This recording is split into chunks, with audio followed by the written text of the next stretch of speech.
Komisi Pemberantasan Korupsi menetapkan mantan Direktur Utama PT Pertamina Karen Agustiawan sebagai tersangka dalam kasus dugaan korupsi pengadaan gas alam cair atau liquefied natural gas LNG di PT Pertamina pada tahun 2011 hingga 2021.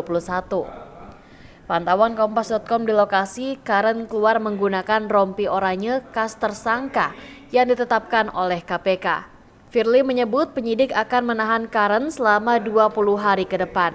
Diketahui Karen menjalani pemeriksaan sejak pukul 10 waktu Indonesia pagi tadi. Ia sempat keluar dari gedung Merah Putih sekitar pukul 13 waktu Indonesia Barat dan lanjut menjalani pemeriksaan sekitar pukul 13.53 waktu Indonesia Barat. Ia sebelumnya mengenakan kalung berwarna merah KPK usai mengisi daftar hadir. Sebagai informasi, KPK telah memanggil sejumlah saksi dalam kasus ini, termasuk Menteri Badan Usaha Milik Negara 2011 hingga 2014, Dahlan Iskan pada Kamis 15 September 2023. Keterangan Dahlan dibutuhkan untuk tersangka tertentu.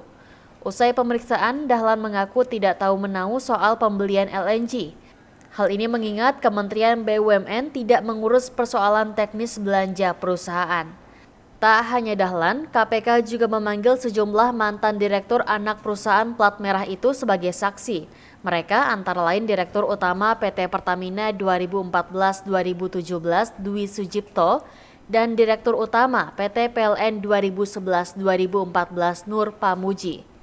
Di sisi lain, KPK telah meminta Direktorat Jenderal Imigrasi Kementerian Hukum dan Hak Asasi Manusia mencegah sejumlah orang berpergian ke luar negeri termasuk Karen. Kemudian mantan pelaksana tugas di Rut Pertamina 2017 Yeni Andayani, mantan Direktur Gas Pertamina Hari Karyuliarto, serta Dimas Muhammad Aulia dari pihak swasta yang merupakan anak Karen.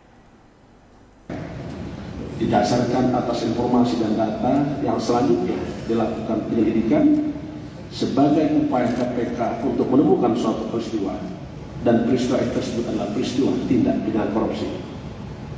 Kemudian KPK telah mengumpulkan bukti permulaan yang cukup sehingga kita lakukan penyidikan dan menetapkan serta mengumumkan tersangka sebagai berikut. GKK alias KA,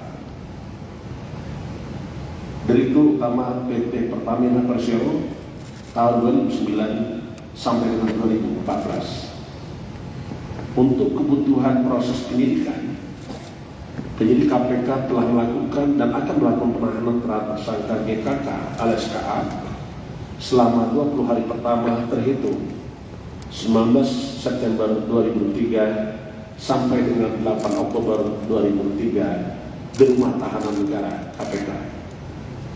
Adapun fungsi perkara sebagai berikut. Sekitar tahun 2012, PT Pertamina Persero memiliki rencana untuk mengadakan liquefied natural gas sebagai alternatif mengatasi terjadinya defisit gas di Indonesia. Perkiraan defisit gas akan terjadi di Indonesia pada kurun waktu 2009 sampai dengan 2040. Sehingga diperlukan pengadaan LNG untuk memenuhi kebutuhan PT PLN Persero, industri pupuk, dan industri petrokimia lainnya di Indonesia. GKK alias KA